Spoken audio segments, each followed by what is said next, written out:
감사라고 얘기를 하지 않습니까? 근데 그냥 감사가 잘 나오지 않잖아요.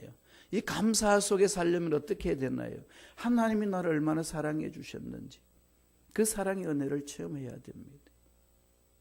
사도 바울은 그런 모든 것을 체험하고 고백을 합니다. 어떻게 고백하나요? 첫째로 여기까지 살아오게 하신 것, 은혜라는 겁니다.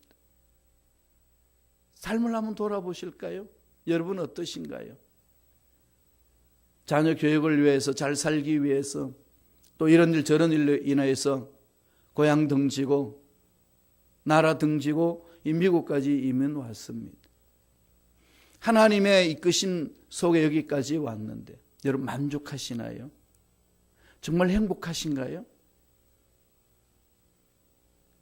인간적으로 생각해 볼 때는 이런 조건 저런 조건 따졌을 때에 괜히 왔다 다시 돌아갈까 이런 생각할 수는 있겠지만은 하나님의 눈으로 지금 내 삶을 바라본다면 어떤 고백을 할 수 있을까요? 사도 바울처럼 여기까지 오게 하신 것 하나님의 은혜입니다. 여기까지 살아갈 수 있도록 이끌어 주신 것은 전적으로 하나님의 은혜입니다. 그런 고백이 나올 수밖에 없지 않겠습니까? 사도 바울은 그런 것을 고백하기 전에 먼저 자기 자신이 얼마나 연약하고 어리석은 자인지를 샅샅이 드러냅니다. 말씀을 통해서 한번 볼까요? 고린도전서 15장 8절 9절입니다. 다 같이 우리 한 목소리 천천히 읽겠습니다. 맨 나중에 만삭되지 못하여 난 자 같은 내게도 보이셨느니라. 나는 사도 중에 가장 작은 자라. 사도라 칭함받기를 감당하지 못할 자니라. 바울이 자기 자신을 돌아볼 때 다른 사도들과 비교해 볼 때에 감히 그들 앞에 설 수 없을 만큼의 연약한 자라는 겁니다. 제일 먼저 뭐라고 그러나요? 맨 나중에 부활하신 주님을 만났는데 만삭되지 못하여 난 자 같은, 쉽게 말하면 뭐죠? 칠풍 같은, 팔풍 같은, 온전하게 하나님의 형상을 입은 자로 이 세상에 태어나지 못한 어리석은 자 같은 그런 나라는 겁니다.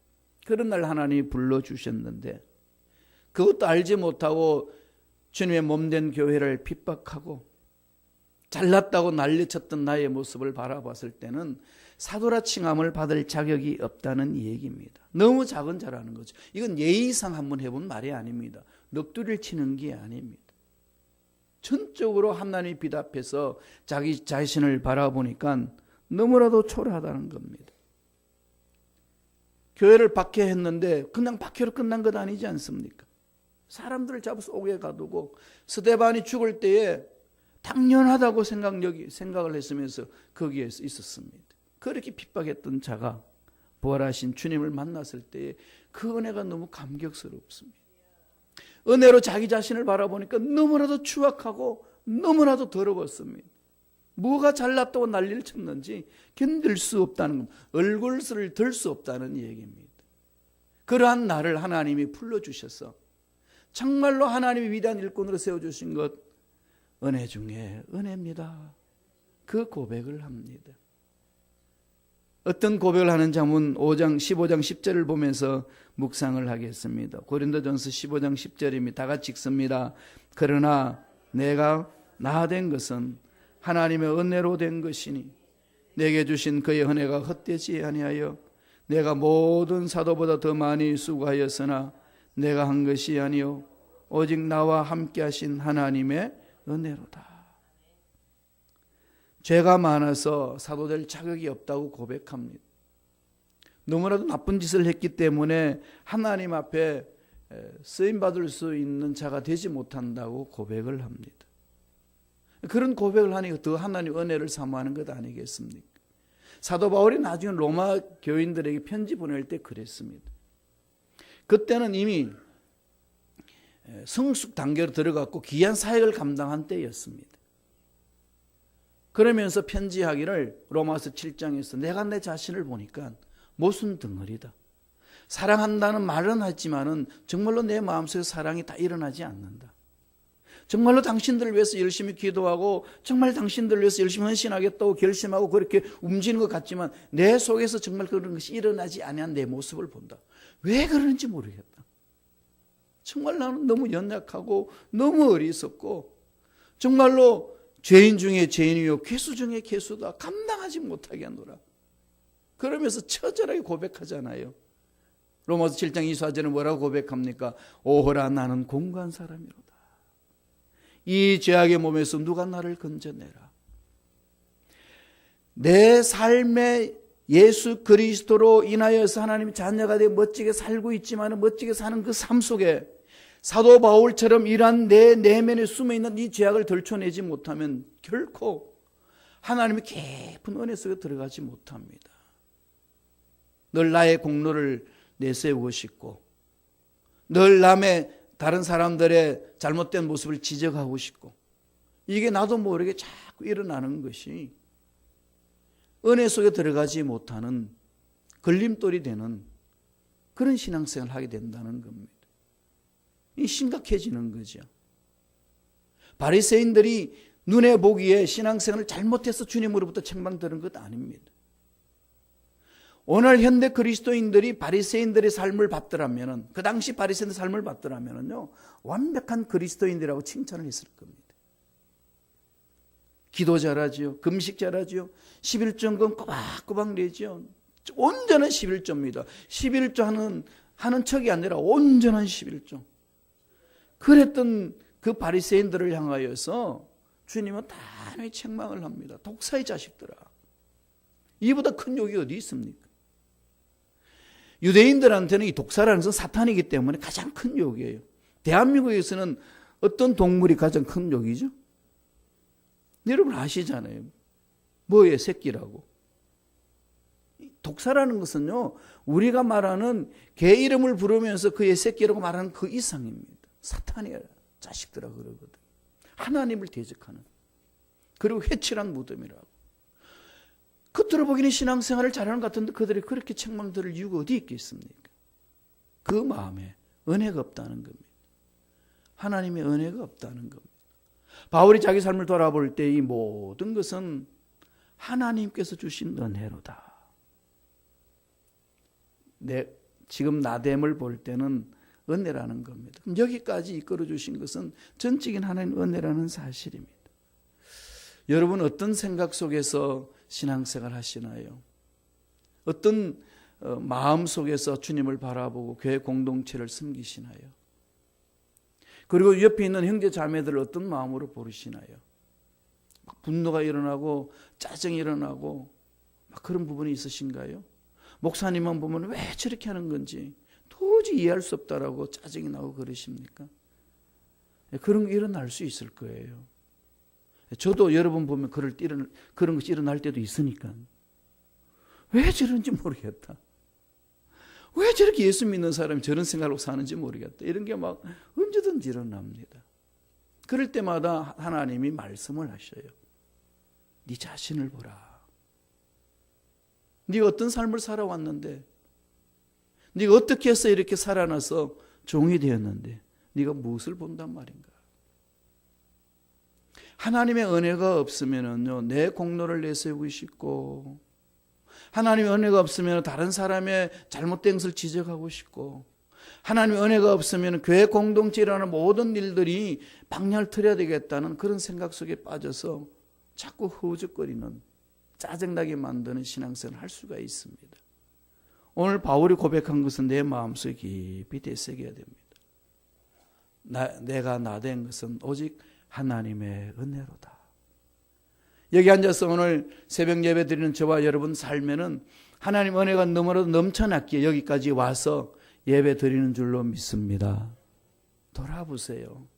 그래서 이번 추수감사절 특별 시백 기도 시간을 통해서 하나님이 나에게 베풀어 주신 은혜가 얼마나 큰지, 내 가정에 베풀어 주신 은혜가 얼마나 큰지, 내 자녀들에게 베풀어 주신 은혜가 얼마나 큰지, 나의 잘못된 모든 삶을 하나님 품어주시고 그 못난 것들을 받아주시고 여기까지 이끌어주신 은혜가 얼마나 큰지 돌아보라는 말씀입니다. 바울은 철저히 그 자신을 돌아봅니다.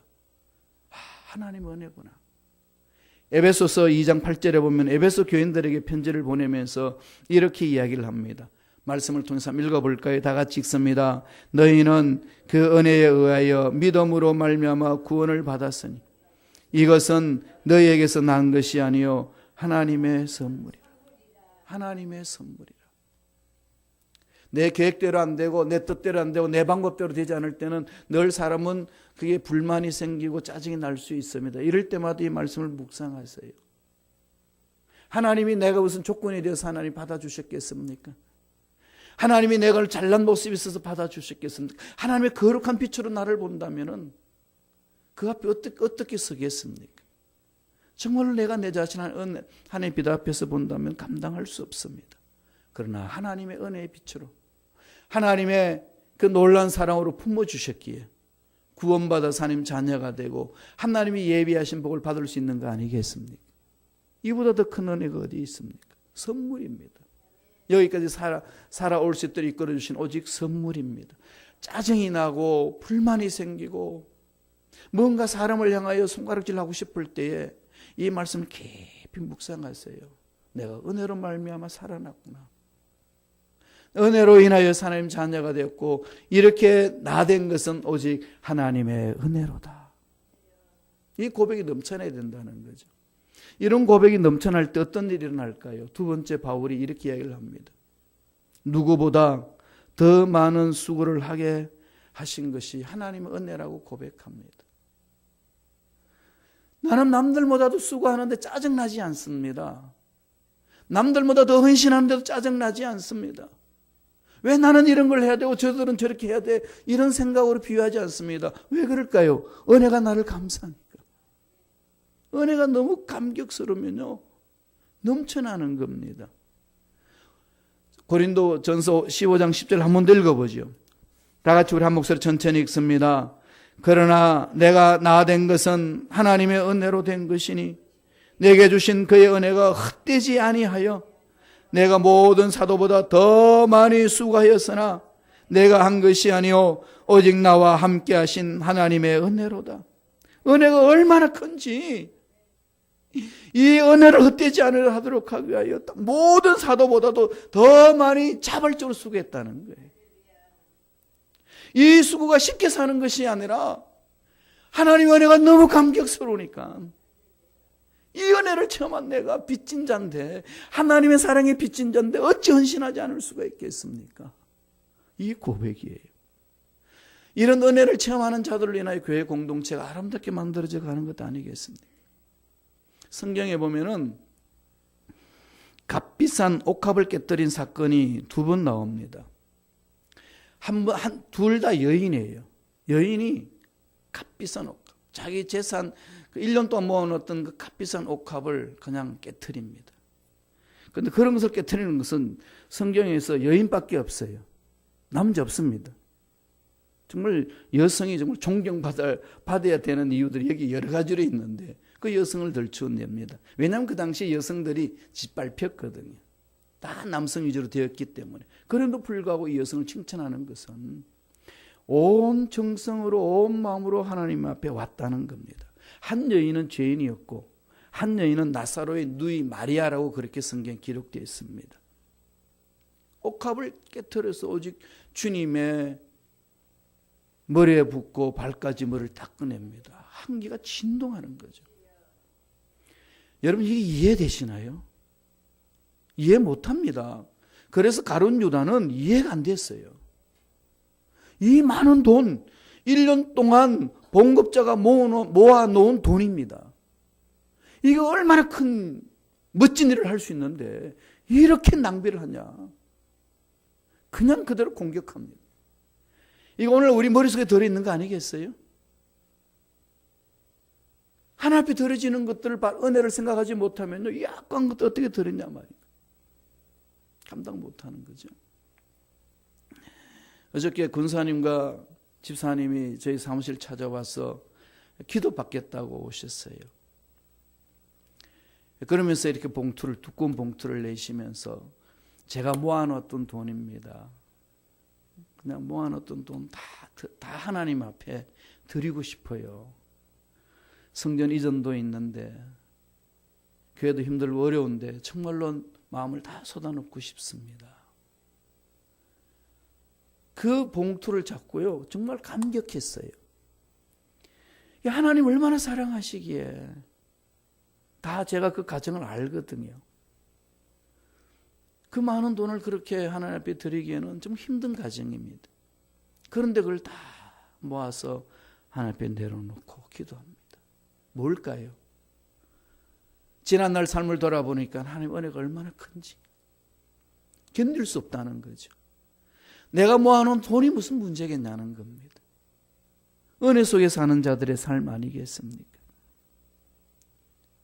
하나님의 은혜 안에 살 때는 인간의 이성을 초월한 그 결단이 있고 능력이 있습니다.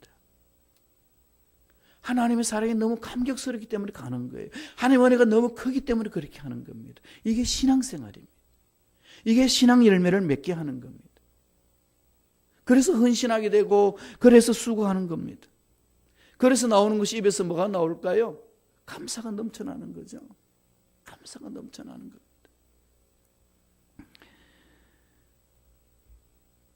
전북 익산에 가면은 참 아름다운 교회가 있어요. 금산교회라고 들어보셨을 거예요. 조선시대에 일었던 겁니다. 조선 말기에 선교사가 들어와서 복음을 전하는데 조덕삼 씨라는 분이 아주 큰 그 부자였어요. 농사를 짓고 있는 분인데 선교사가 이렇게 와서 복음을 이렇게 전할 때에 예수를 믿게 됐습니다. 그런데 어떤 한 청년이, 한 17세 된 청년이, 청소년 말기잖아요. 왔다 갔다 집에 와가지고 그 어른한테 요청을 합니다. 경상도에서 온 사람이에요. 양부모 다 일찍 돌아가고 먹을 것이 없어서 돌아다니다가 어르신 집에 왔습니다. 먹여주시면 무슨 일이든지 하겠습니다. 그 청년 이름이 이자익입니다. 이자익. 그래서 이젠 마부로 이렇게 살 수 있도록 했어요. 그러니까 그 당시에 말 타고 다니고 마차 끌고 다니면서 주인 모시고 다니는 겁니다. 그럼 두 사람이 예수를 이제 믿을 수 있는 기회는, 그 조덕삼 씨가 예수를 믿었으니까 마부한테 너도 따라와서 예수 믿어. 이런 뭐 선택 여지가 없이 예수를 믿게 교회에 갔어요. 그때에 테이트 선교사님이셨는데 그 둘 다 예수를 믿고 1902년도에 세례를 받습니다. 둘 다 세례를 받아요. 그런데 이 이자익이라는 이 청년이요, 얼마나 똑똑한지 성실한지 새벽 예배도 드리고 말씀 공부도 꼬박꼬박 참석하고 어르신 주인 조덕삼 씨도 잘 섬기고 그렇게 합니다. 얼마나 신앙생활을 잘하고 있는지 그 교회 공동체의 큰 일을 감당합니다. 마부가 9살 차이가 나요. 그 어르신하고는. 그런데 이제 그 교회에서 일꾼을 세우는 일이 일어났습니다. 장로 투표를 합니다. 조덕삼 어른이지 않습니까? 부자입니다. 그 교회에서 가장 큰 부자고 그 지역에서 가장 큰 부자로 그래요. 조덕삼 어른이 후보로 들어왔고 머슴 이자익이 또 후보로 올라왔습니다. 투표를 했어요. 결과가 어떻게 됐을까요? 조덕삼 씨는 떨어지고 머슴은 붙었어요. 정말 큰일 났은 거예요. 교회가 큰일 났어요. 그때 조덕삼 씨가 발언권을 얻어서 일어나서 이런 말을 합니다. 우리 금산교회 성도님들은 참으로 훌륭한 일을 해냈습니다. 저희 집에서 일하는 이자익 영순, 그 당시 이제 그 장로보다 아래 이제 쉽게 말하면 집사 같은 분인데 저보다 신앙의 열의가 훨씬 높습니다. 정말로 여러분 잘 선택했습니다. 감사합니다. 그랬어요. 그리고 그래 되면은 그냥 여기서 장로하고 나는 나가겠습니다. 이런 게 보통이잖아요. 그렇지 않나요? 종은 장로로 선택을 됐고 이 양반은 떨어졌어요.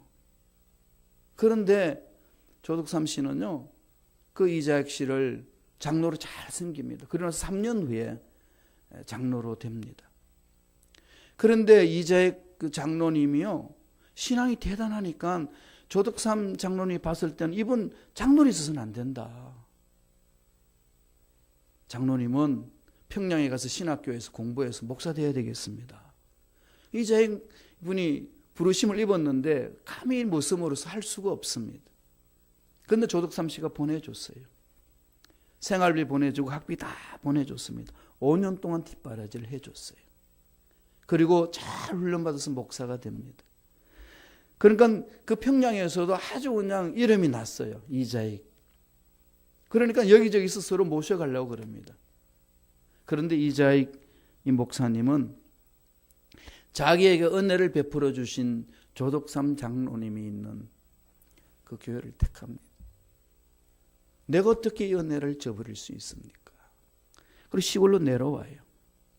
내려와가지고 뭐 두 분이 이제 힘을 합쳐서 일을 하는데 얼마나 아름다운 교회로 만들어졌는지 모르겠어요. 그건 아직까지도 지금 보존되어 있어요. 이게 익산에 가면. 그건 불교 본산지로 그냥 그 큰 절이 있고 그러잖아요. 그 속에 그리스도의 복음이 그렇게 임합니다.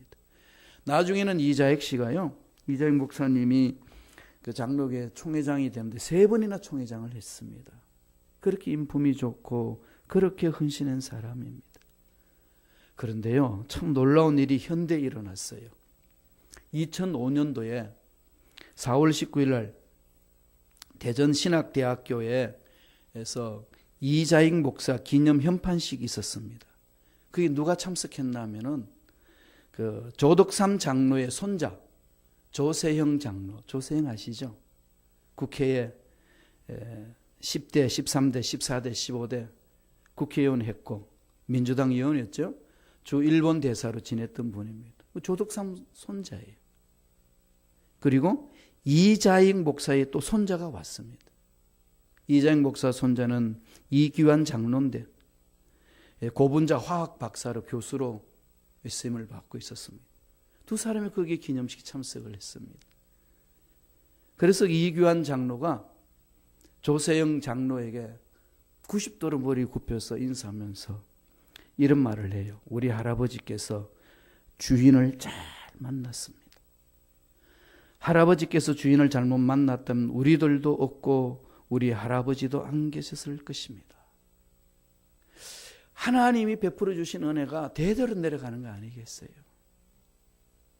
하나님의 은혜입니다. 내가 어떤 신분이냐, 어떤 위치냐, 무엇을 해왔느냐 이게 중요 아니다라는 겁니다. 바울이 지금 위대한 사도로서 자기 삶을 돌아보니까 나는 모든 사도보다도 수고를 많이 한다. 그런데 그건 내가 한 것이 아니고 하나님의 은혜로 하신 것이다. 하게 하신 것이다. 그 고백을 합니다. 하나님의 은혜로 사는 자들입니다. 은혜가 있는 사람 입에는 뭐가 외쳐질까요? 감사가 외칩니다. 그건 감사합시다 말하지 않아도 은혜가 너무 넘쳐나는데 다른 사람이 수고하든 안 하든 그게 내 마음이 끌려다닐까요? 아닙니다. 집중하는 거죠. 하나님 앞에 집중하고 모든 게 은혜입니다. 하나님 감사합니다. 그런 외침이 있습니다. 우리가 하나님 올바로 써 있을 때에 조덕삼 장로의 그 후손이 그렇게 번창하게 멋지게 이 세상의 빛을 발하고 있는 것처럼 이자익 목사님이 그렇게 순종하면서 하나님 뜻을 이루어서 그 후손들이 그렇게 잘 돼가는 것처럼 우리가 하나님의 은혜를 깨닫고 하나님 앞에 감사하며 나아갈 때에 하나님께서는 우리 자손들도 그렇게 지켜주시고 보호해 주시고 인도해 주실 줄로 믿습니다. 이 은혜가 저와 여러분 삶에 넘쳐나기를 간절히 축원드립니다. 기도하겠습니다. 하나님 아버지 감사와 찬양을 드립니다. 은혜 없이는 살아갈 수 없음을 고백합니다. 내가 누구라고, 내가 무엇을 했다고, 내가 어떤 사람이라고 외치기 전에 정말 하나님 앞에서 내가 어떤 존재를 알아갈 수 있도록 주님 축복하여 주옵소서. 죄악 가운데서 떨어져서 허우적거리던 나의 인생 십자가로 인하여서 살려주신 그 은혜에 감격하는 감동이, 은혜가 우리 삶에 넘쳐날 수 있도록 주여 축복하여 주옵소서. 십자가 은혜가 깊이 있기를 원합니다. 하나님의 귀한 은혜가 넘쳐나기를 원합니다. 특별 새벽 기도하는 이 시간만이라도 하나님의 은혜가 얼마나 넘쳐나는지를 깊이 깨닫게 하시고 체험하게 하시고, 그리하여서 입만 열면 감사가 넘쳐나는 우리 삶이 될 수 있도록 역사하여 주옵소서. 은혜 감사하여 이렇게 새벽 예배와 산업에 부르짖고 찬양하며 기도합니다. 또 주님 명하시는 일에 순종하며 나아갑니다. 흔들리지 않게 하여 주시고 주만 바라보며 달려가는 일꾼들의 삶이 되게 역사하여 주옵소서. 하나님의 자녀들의 마음을 괴롭히는 모든 흑암의 세력은 떠나갈지어다. 악한 영은 사라질지어다. 병마도 떠나갈지어다. 머리부터 발까지 깨끗하게 나음을 입을지어다. 주하신 하나님을 찬양합니다. 하나님 은혜 감사의 귀한 예물 드립니다. 소원을 가지고 믿음의 기도 제목을 가지고 드립니다. 받아주시고 은혜를 더하여 주옵소서. 드린 손길 축복하셔서 30배, 60배, 100배, 1000배, 만배 복을 받아 누리는 삶이 되게 역사하여 주옵소서. 감사하고 예수님 이름으로 축복하며 기도드리옵나이다. 아멘.